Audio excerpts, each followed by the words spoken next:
Bien-aimés dans le Seigneur, bonjour. Ce jour, les textes que nous propose notre mère l'Église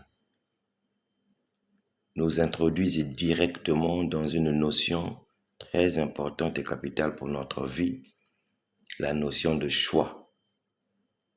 Le choix de nos amis, le choix de nos partenaires de vie. La sagesse de Ben Sirac le sage nous y conduit tout de go. On peut y lire: si tu veux acquérir un ami, acquiers-le en le mettant à l'épreuve. N'aie pas trop vite confiance en lui. Il y a celui qui est ton ami quand cela lui convient, mais qui ne reste pas avec toi au jour de ta détresse.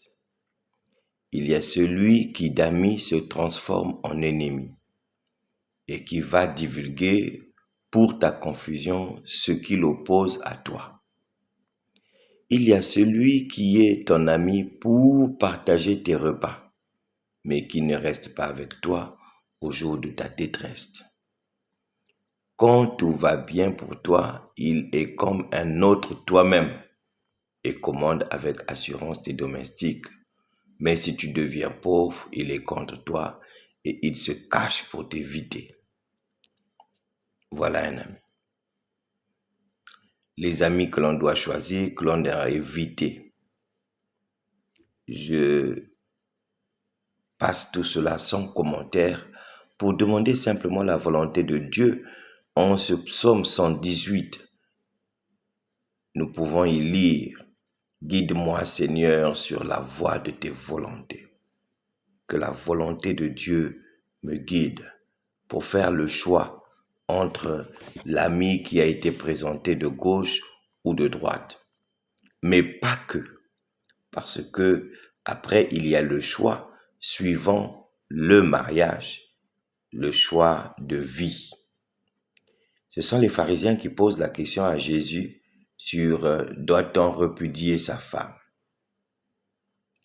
Jésus répondra: mais je prends une partie. À cause de cela, l'homme quittera son père et sa mère. Il s'attachera à sa femme et tous deux deviendront une seule chair. Ainsi, ils ne sont plus deux, mais une seule chair.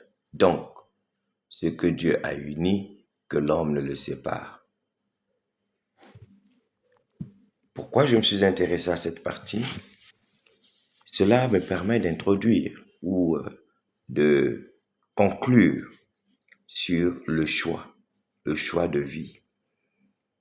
Ce n'est pas anodin que l'on doit faire le choix de la personne avec qui on passera toute sa vie pour le mariage. Il faut bien faire le choix pour ne pas qu'il y ait justement divorce, pour ne pas que vous ayez à vous reposer la question de savoir si vous aimez la personne, si vous aimez être avec la personne. Comme la Bible dit, l'amour surpasse tout.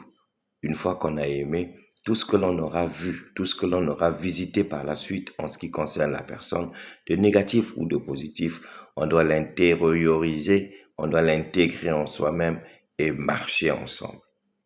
C'est pourquoi Dieu dit qu'ils deviendront un. Inséparabilité de mariage.